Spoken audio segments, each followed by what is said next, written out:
Hello, जय हिंद, नमस्कार दोस्तों। आप सभी का स्वागत है आपके अपने YouTube channel mission target classes में।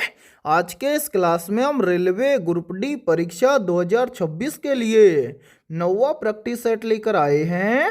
और मेरे भाई इस नए प्रैक्टिस सेट के अंदर हमने बहुत ही शानदार और इम्पोर्टेंट क्वेश्चनों को कवर किया है। और सभी क्वेश्चन आपके रेलवे ग्रुप डी एग्जाम 2026 के लिए इम्पोर्टेंट रहेंगे। इसलिए आप सभी अभ्यर्थी एक बार इस नए प्रैक्टिस सेट को कंप्लीट जरूर देख लेना। और इस नए प्रैक्टिस सेट के एंड में आप सभी को बताना है कि आपके टोटल कितने क्वेश्चन है सही होते हैं। और यदि आप हमारे इस यूट्यूब चैनल से पहली बार जुड़े हैं तो इस यूट्यूब चैनल को कर लीजिए सब्सक्राइब और बेल आइकन को प्रेस करना, ताकि ऐसी शानदार क्लास का नोटिफिकेशन आपको सबसे पहले देखने को मिले। तो चलिए शुरू करते हैं आज के इस नए प्रैक्टिस सेट को बिना देरी के। पहला प्रश्न है आप सभी के सामने। नीचे दी गई आकृति में कुल कितने त्रिभुज हैं, ज्ञात करें। यानी कि ये पहला प्रश्न आप सभी के सामने काउंटिंग फिगर से संबंधित प्रश्न दिया गया है। और आपसे पूछा गया है कि नीचे जो ये वाली आकृति दी गई है, इस आकृति में कुल कितने त्रिभुज हैं। तो इस टाइप के प्रश्न को आप एग्जाम में देखते हैं मात्र 2 से 3 सेकंड में कैसे सोल्व करेंगे, तो वो देखिए इस टाइप के प्रश्न को एग्जाम में सोल्व करने के लिए एक बहुत ही शानदार ट्रिक है। और यदि ये ट्रिक आपको याद है तो आप इस टाइप के प्रश्न को एग्जाम में देखते ही फटाफट से सोल्व कर लेंगे। ठीक है, अब यहाँ पर देखिए ट्रिक क्या है। तो मेरे पास यहाँ पर ध्यान से देखिए, जब भी आपको इस तरह की आकृति दिखाई दे तो मेरे पास याद रखना ऐसी एक आकृति में त्रिभुजों की संख्या होती है 3। अब आपको क्या करना है, इस बड़ी वाली आकृति में ध्यान से देखना है कि इस तरह की आकृति कितनी दी गई है। तो मेरे पास यहाँ पर ध्यान से देखिए, इस बड़ी वाली आकृति में सबसे पहले तो इस तरह की एक आकृति ये दी गई है। उसी प्रकार से देखिए दूसरी आकृति यहाँ पर दी गई है। और मेरे भाई ध्यान से देखिए तीसरी आकृति यहाँ पर दी गई है। यानी कि इस तरह की कितनी आकृति हैं, 3 आकृति हैं। अब मेरे भाई एक आकृति में कितने त्रिभुज होते हैं, 3 त्रिभुज होते हैं। तो 3 को क्या कर देंगे, 3 के साथ में गुणा कर देंगे। तो यहाँ पर बन जाएगा 3 3 9। अब इसके बाद में हम क्या करेंगे, इस बड़ी वाली आकृति में सिंगल फलक वाले त्रिभुजों को काउंट कर लेंगे। ध्यान से देखिए मेरे भाई यहाँ पर देखिए सिंगल फलक का पहला त्रिभुज बन जाएगा ये, दूसरा त्रिभुज बन जाएगा ये, तीसरा त्रिभुज बन जाएगा ये। और ध्यान से देखिए त्रिभुज नंबर 1, त्रिभुज नंबर 2 और त्रिभुज नंबर 3। यदि हम इन तीनों को यहां से यहां तक मिला देंगे तो चौथा त्रिभुज बन जाएगा ये। इसी के साथ में आप ध्यान से देखिए मेरे भाई इस बड़ी वाली आकृति में यहां पर देखिए यहां से यहां तक हम मिलाएंगे तो एक त्रिभुज बन जाएगा ये। यानी कि ये त्रिभुज हो जाएगा 5 नंबर। ठीक है, क्या इन 5 के अलावा कोई अन्य त्रिभुज है, तो नहीं है। तो यहां पर हम क्या करेंगे, इस 9 के अंदर इन 5 को और ऐड कर देंगे। तो मेरे भाई ध्यान से देखिए 9 और 5 मिलकर बन जाएगा 14। यानी कि हमारे सामने जो आकृति दी गई है उस आकृति के अंदर कुल त्रिभुजों की संख्या है 14। अब हमें देखना है कि 14 किसी ऑप्शन में दिया गया है। तो हाँ सर, 14 में दिया गया है, ऑप्शन बी के अंदर है। तो पहले प्रश्न के अंदर ऑप्शन बी हो जाएगा सभी का करेक्ट आंसर है। तो उम्मीद करता हूं कि जब भी इस टाइप का प्रश्न आपको एग्जाम में दिया जाएगा तो फटाफट से सोल्व कर लेंगे। ठीक है, और इसी के साथ में देखिए आप सभी के लिए बहुत ही इंपॉर्टेंट सूचना है। यदि आप पहली बार के अंदर रेलवे ग्रुप डी एग्जाम 2025-26 को क्रैक करना चाहते हैं तो हमने आपके रेलवे ग्रुप डी एग्जाम 2025-26 के लिए GK, GS, science, mathematics, reasoning, computer और करंट अफेयर्स के मोस्ट इंपोर्टेंट क्वेश्चंस का मास्टर पीडीएफ सेट तैयार किया है। और जो भी अभ्यर्थी ये कंप्लीट मास्टर पीडीएफ सेट लेना चाहता है वो हमारे इस व्हाट्सएप नंबर पर कांटेक्ट करके ले सकता है। और मेरे भाई इस कंप्लीट मास्टर पीडीएफ सेट की प्राइस हमने रखी है मात्र और मात्र 80 रुपये। यानी कि ये कंप्लीट मास्टर पीडीएफ सेट आपको मिलने वाला है मात्र और मात्र 80 रुपये की फीस के अंदर है। और मैं आप सभी को ये गारंटी के साथ में बोल रहा हूं, यदि आप एग्जाम से पहले इस कंप्लीट मास्टर पीडीएफ सेट को अच्छे से तैयार कर लेते हैं तो आप पहली बार के अंदर रेलवे ग्रुप डी एग्जाम 2025-26 को क्रैक कर जाएंगे। ठीक है, तो जल्दी से जाइए और इस व्हाट्सएप नंबर पर आप कांटेक्ट करके इस कंप्लीट मास्टर पीडीएफ सेट को ले लीजिए और एग्जाम से पहले अपनी कंप्लीट तैयारी को मजबूत बना लीजिए। ठीक है, तो चलिए फिर अगला प्रश्न देखते हैं। दूसरा प्रश्न है आप सभी के सामने, नीचे दी गई श्रृंखला श्रेणी में प्रश्नवाचक चिन्ह के स्थान पर कौन सी संख्या आएगी। यानी कि दूसरा प्रश्न भी आप सभी के सामने सीरीज से संबंधित प्रश्न दिया गया है और आपसे पूछा गया है कि इस सीरीज में प्रश्न चिन्हों के स्थान पर कौन सी संख्या आएगी। तो मेरे भाई इस टाइप के प्रश्न को आप एग्जाम में देखते ही फटाफट से कैसे सोल्व करेंगे, तो वो देखिए इस टाइप के प्रश्न को एग्जाम में फटाफट से सोल्व करने के लिए एक बहुत ही शानदार ट्रिक है और यदि ये ट्रिक आपको याद है तो आप इस टाइप के प्रश्न को एग्जाम में देखते ही फटाफट से सोल्व कर लेंगे। ट्रिक क्या है, तो जब भी आपको सीरीज के अंदर डबल प्रश्न चिन्ह देखने को मिले तो समझना उस सीरीज को आपको हमेशा सोल्व करना है एक संख्या को छोड़कर एक संख्या वाले लॉजिक के आधार पर है। जैसे यहाँ पर देखिए हमारे सामने जो सीरीज दिया गया है, इस सीरीज के अंदर हमें दिए गए हैं डबल प्रश्न चिन्ह। अब इस सीरीज को हम कैसे सोल्व करेंगे, तो मैंने अभी आपको बताया कि जिस सीरीज के अंदर भी आपको डबल प्रश्न चिन्ह देखने को मिले उस सीरीज को आपको हमेशा सोल्व करना है एक संख्या को छोड़कर एक संख्या वाले लॉजिक के आधार पर है। जैसे यहां पर देखिए सबसे पहले संख्या दी गई है 54, अब इसमें डबल प्रश्न चिन्ह है तो इस सीरीज को सोल्व करेंगे एक संख्या को छोड़कर एक संख्या वाले लॉजिक के आधार पर है। तो 54 से हम चलेंगे एक संख्या को छोड़कर आगे, तो आगे क्या है 63 है, तो 54 से 63 कैसे बनेगा। तो यहां पर ध्यान से देखिए यदि हम 54 के अंदर क्या कर दें प्लस 9 कर दें तो 54 और 9 मिलकर बन जाएगा 63। इसी प्रकार से 63 से एक संख्या छोड़कर आगे चलेंगे तो आगे क्या है 72 है, तो 63 से 72 कैसे बनेगा। तो मेरे भाई यहां पर ध्यान से देखिए यदि हम 63 के अंदर क्या कर दें प्लस 9 कर दें तो 63 और 9 मिलकर बन जाएगा 72। इसी प्रकार से हम क्या करेंगे 72 से एक संख्या छोड़कर आगे चलेंगे तो आगे क्या है प्रश्नवाचक चिन्ह। अब इस प्रश्नवाचक चिन्ह की वैल्यू हम ज्ञात करेंगे कैसे, तो ध्यान से देखिए 54 से 63 बनाने के लिए क्या किया प्लस 9, 63 से 72 बनाने के लिए क्या किया प्लस 9, तो आगे भी यहाँ पर 72 से इस प्रश्न चिन्ह की वैल्यू हम ज्ञात करेंगे तो 72 में भी हम क्या कर देंगे प्लस 9 कर देंगे। तो 72 के अंदर प्लस 9 कर देंगे तो 72 और 9 मिलकर बन जाएगा 81, यानी कि इस प्रश्नवाचक चिन्ह के स्थान पर संख्या भरी जाएगी 81। इसी प्रकार से जो सीरीज छूट गया उसको सोल्व करेंगे। ध्यान से देखिए यहां पर संख्या है 63 यानी कि मेरे भाई 77, तो 77 से एक संख्या छोड़कर आगे चलेंगे तो कितना है 90, तो 77 से 90 कैसे बनेगा। तो यहां पर ध्यान से देखिए यदि हम 77 के अंदर क्या कर दें प्लस 13 कर दें तो 77 और 13 मिलकर बन जाएगा 90। इसी प्रकार से 90 से एक संख्या छोड़कर आगे चलेंगे तो आगे क्या है प्रश्नवाचक चिन्ह, तो इस प्रश्न चिन्ह की वैल्यू हम कैसे निकालेंगे। ध्यान से देखिए 77 से 90 बनाने के लिए क्या किया गया है प्लस 13, तो 90 से प्रश्न चिन्ह की वैल्यू ज्ञात करने के लिए हम क्या कर देंगे 90 के अंदर भी क्या कर देंगे प्लस 13 कर देंगे, तो 90 और 13 मिलकर बन जाएगा 103, यानी कि इस प्रश्नवाचक चिन्ह के स्थान पर संख्या भरी जाएगी 103। अब हमें देखना है कि 103 और 81 किसी ऑप्शन के अंदर दिया गया है, तो आंसर 103 और 81 हमें दिया गया है ऑप्शन बी के अंदर है। तो दूसरे प्रश्न के अंदर ऑप्शन बी हो जाएगा सभी का करेक्ट आंसर है। तो उम्मीद करता हूं कि जब भी इस टाइप का प्रश्न आपको एग्जाम में दिया जाएगा तो आप फटाफट से सोल्व कर लेंगे। ठीक है, तो चलिए फिर अगला प्रश्न देखते हैं। तीसरा प्रश्न है आप सभी के सामने, नीचे दिए गए प्रश्न में प्रश्न चिन्ह के स्थान पर आने वाली संबंधित संख्या को ज्ञात करें।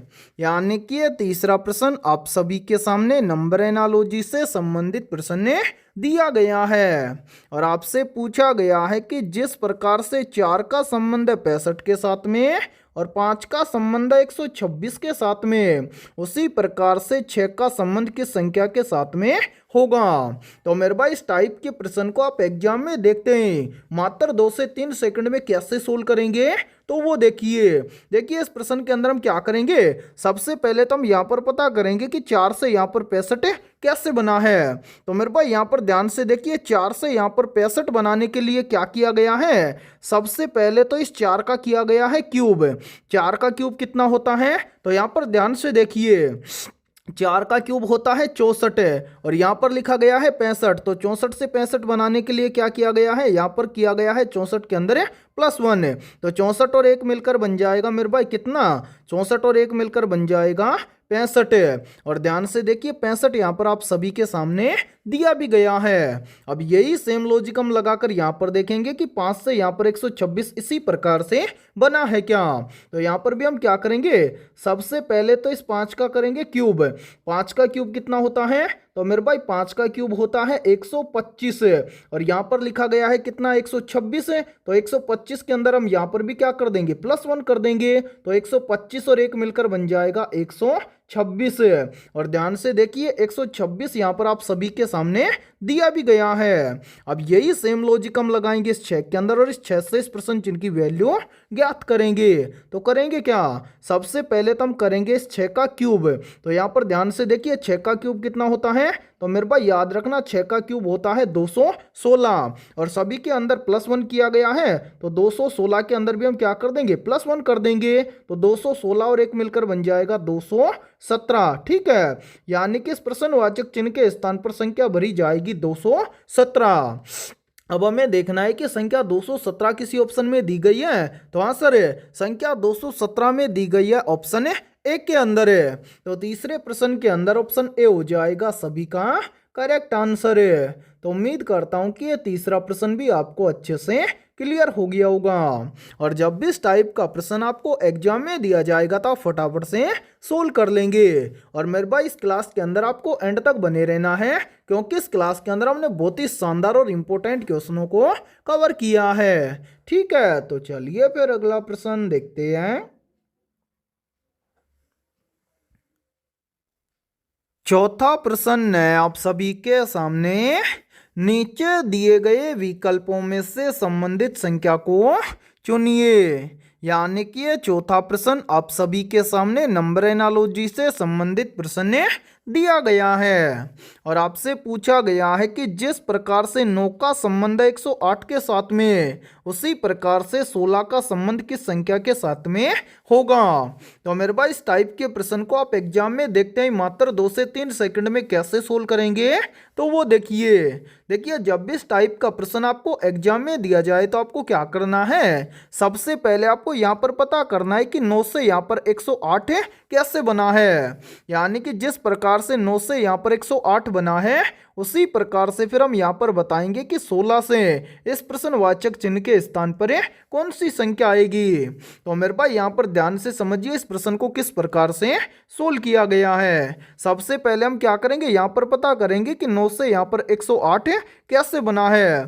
तो मेरे भाई 9 से यहाँ पर 108 बनाने के लिए क्या किया गया है, तो यहाँ पर ध्यान से देखिए 12, यानी कि 9 से 108 बनाने के लिए 9 का किया गया है 12 गुना। तो यहाँ पर ध्यान से देखिए 9 का 12 गुना करेंगे तो यहाँ पर बन जाएगा 12 नम्मा के 108 और मेरे भाई ध्यान से देखिए 108 यहाँ पर आप सभी के सामने दिया भी गया है। अब यही सेम लॉजिक हम लगाएंगे 16 के अंदर और इस 16 से इस प्रश्न चिन्ह की वैल्यू ज्ञात करेंगे।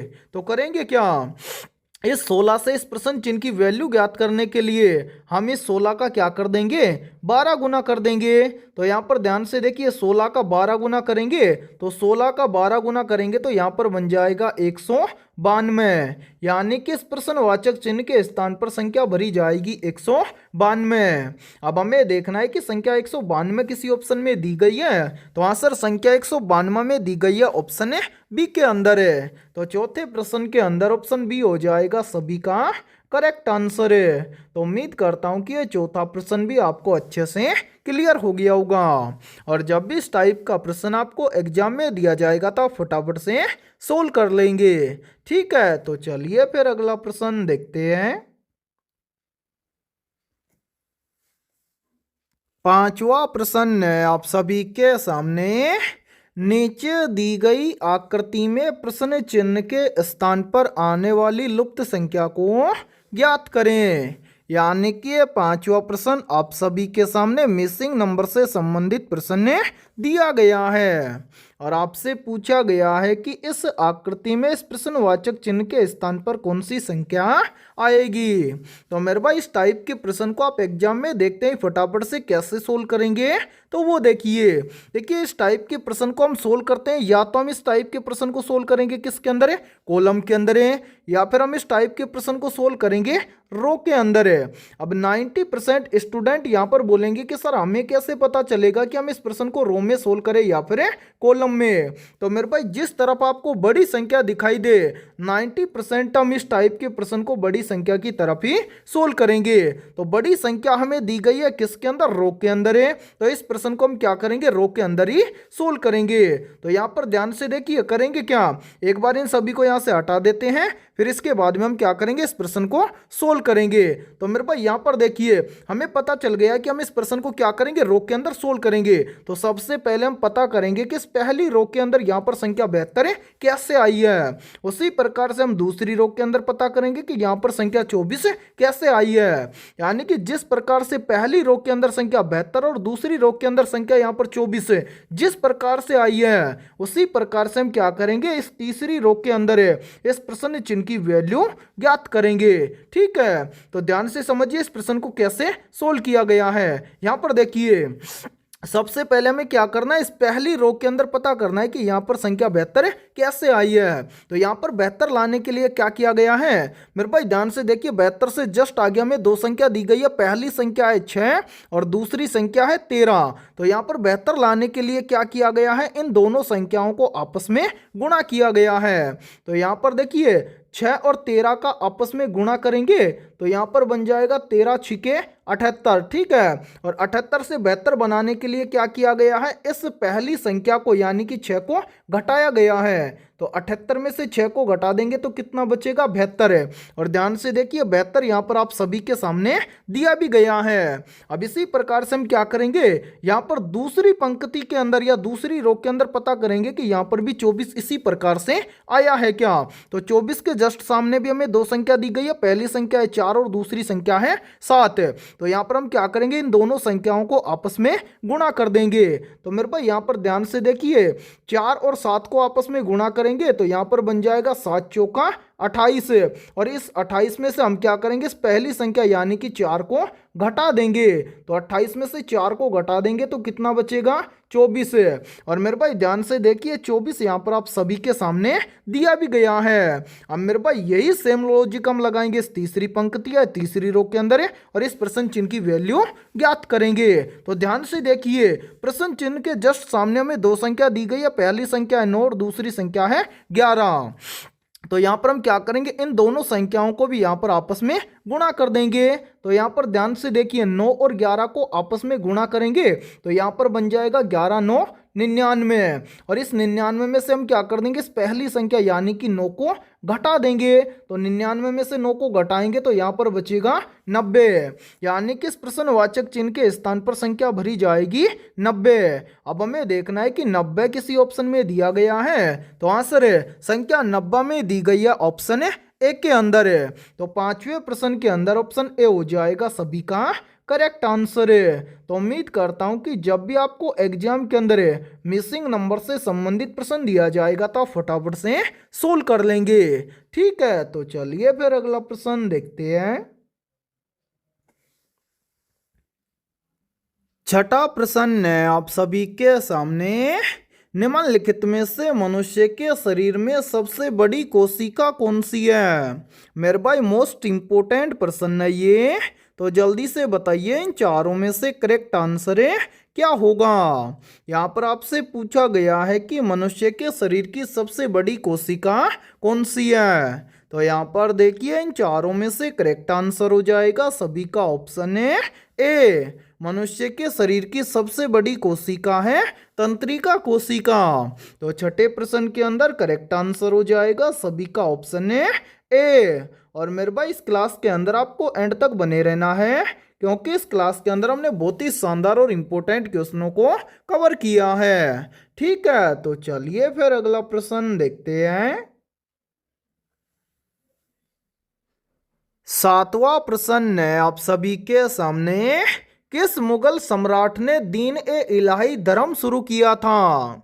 ऑप्शन ए शाहजहां ने, ऑप्शन बी है हुमायूं ने, ऑप्शन सी है अकबर ने और ऑप्शन डी है बाबर ने। तो यहाँ पर देखिए इन चारों में से करेक्ट आंसर हो जाएगा सभी का ऑप्शन है सी, मुगल सम्राट अकबर ने दीन ए इलाही धर्म शुरू किया था। तो सातवें प्रश्न के अंदर करेक्ट आंसर हो जाएगा सभी का ऑप्शन है सी। और इसी के साथ में देखिए यहीं से एक प्रश्न और बनता है और ये प्रश्न भी काफी बार एग्जाम के अंदर रिपीट होता है। प्रश्न पूछा जाता है कि किस मुगल सम्राट ने फतेहपुर सीकरी में स्थित बुलंद दरवाजे का निर्माण करवाया था? तो मेरे भाई याद रखना, फतेहपुर सीकरी में स्थित बुलंद दरवाजे का निर्माण भी करवाया था अकबर ने। ठीक है, तो चलिए फिर अगला प्रश्न देखते हैं। आठवां प्रश्न है आप सभी के सामने, मोहम्मद बिन तुगलक ने राजधानी दिल्ली से कहाँ स्थानांतरित की थी? तो यहाँ पर देखिए इन चारों में से करेक्ट आंसर हो जाएगा सभी का ऑप्शन है सी, मोहम्मद बिन तुगलक ने राजधानी दिल्ली से स्थानांतरित की थी दौलताबाद। ठीक है, तो आठवें प्रश्न के अंदर करेक्ट आंसर हो जाएगा सभी का ऑप्शन है सी। तो चलिए फिर अगला प्रश्न देखते हैं।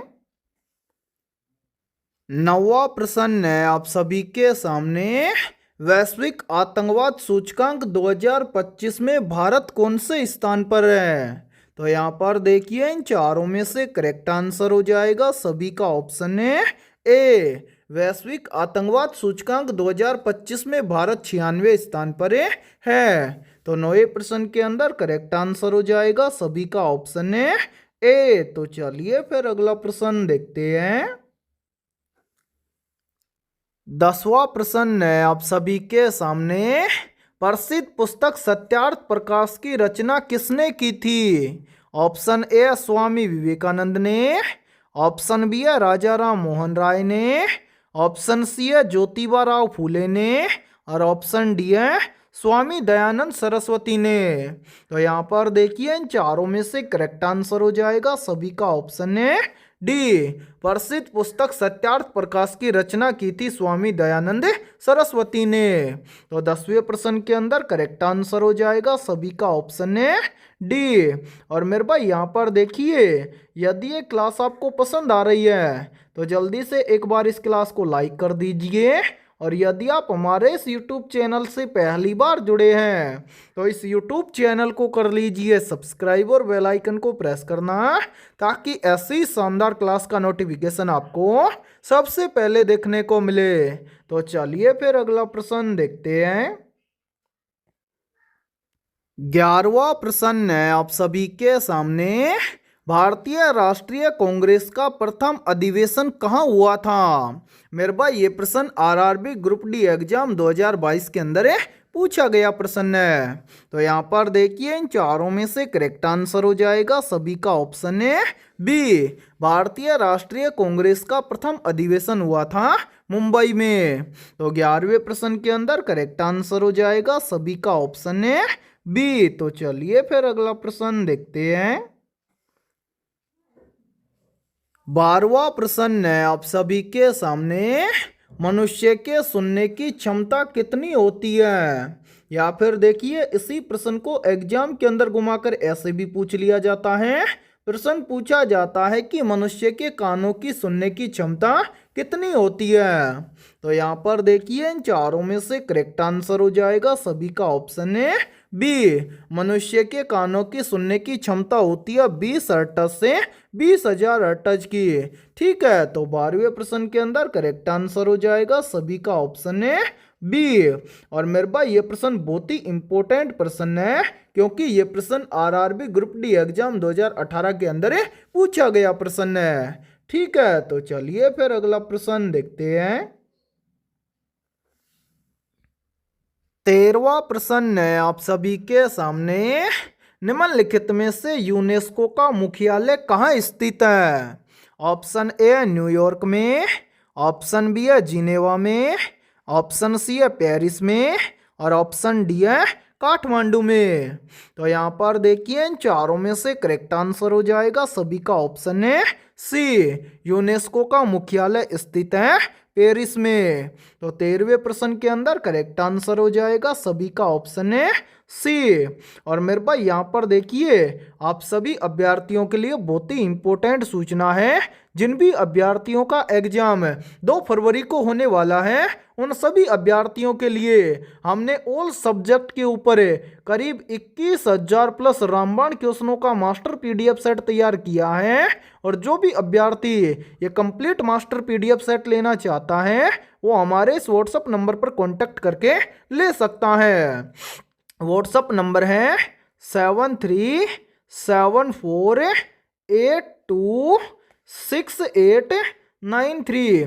ये हमारा व्हाट्सएप नंबर है। इस व्हाट्सएप नंबर पर आप कांटेक्ट करके इस कंप्लीट मास्टर पीडीएफ सेट को ले सकते हैं। और आपके पास जितना भी समय बचा हुआ है उस बचे हुए समय के बीच में आप एक बार इस कंप्लीट मास्टर पीडीएफ सेट को जरूर देख लेना, क्योंकि आपके एग्जाम में ज़्यादातर क्वेश्चन इसी मास्टर पीडीएफ सेट से आपको देखने को मिलेंगे। और इस कंप्लीट मास्टर पीडीएफ सेट की प्राइस हमने रखी है मात्र और मात्र 80 रुपये। यानी कि कंप्लीट मास्टर पीडीएफ सेट आपको मिलने वाला है मात्र और मात्र 80 रुपये की फीस में। तो जिन भी अभ्यर्थियों का एग्जाम बचा हुआ है वो सभी अभ्यर्थी एक बार इस व्हाट्सएप नंबर पर कांटेक्ट करके इस कंप्लीट मास्टर पीडीएफ सेट को ले सकते हैं और एग्जाम से पहले अपनी कंप्लीट तैयारी को मजबूत बना सकते हैं। ठीक है, तो चलिए फिर अगला प्रश्न देखते हैं। 14वां प्रश्न है आप सभी के सामने। निम्नलिखित में से भारत का सबसे ऊंचा बांध कौन सा है? ऑप्शन ए है भाखड़ा नांगल बांध, ऑप्शन बी है टेहरी बांध, ऑप्शन सी है सरदार सरोवर बांध और ऑप्शन डी है नागार्जुन सागर बांध। तो यहाँ पर देखिए इन चारों में से करेक्ट आंसर हो जाएगा सभी का ऑप्शन है बी। निम्नलिखित में से भारत का सबसे ऊंचा बांध है टिहरी बांध। तो 14वें प्रश्न के अंदर करेक्ट आंसर हो जाएगा सभी का ऑप्शन है बी। तो चलिए फिर अगला प्रश्न देखते हैं। 15वां प्रश्न है आप सभी के सामने। निम्नलिखित में से किस नदी के किनारे हड़प्पा के खंडर मिलते हैं? तो यहाँ पर देखिए इन चारों में से करेक्ट आंसर हो जाएगा सभी का ऑप्शन है डी, यानी कि रावी नदी के किनारे हड़प्पा के खंडर मिलते हैं। तो 15वें प्रश्न के अंदर करेक्ट आंसर हो जाएगा सभी का ऑप्शन है डी। तो मेरे भाई आज की इस क्लास के अंदर इतना ही। यदि ये क्लास आपको पसंद आई है तो जल्दी से एक बार इस क्लास को लाइक कर दीजिए। और यदि आप हमारी इस YouTube चैनल से पहली बार जुड़े हैं तो इस YouTube चैनल को कर लीजिए सब्सक्राइब और बेल आइकन को प्रेस करना, ताकि ऐसी शानदार क्लास का नोटिफिकेशन आपको सबसे पहले देखने को मिले। और आज की इस क्लास के अंदर हमने 15 बहुत ही शानदार और इम्पोर्टेंट प्रश्न करवाए हैं। और जिन भी अभ्यर्थियों के इन 15 में से लगभग 13 प्लस प्रश्न भी सही हुए हैं तो समझना उनकी तैयारी बेहतर है। तो फिर मिलते हैं ऐसे ही बेहतरीन और शानदार प्रश्नों के साथ सुबह 7 बजे। ठीक है, तब तक के लिए जय हिंद जय भारत।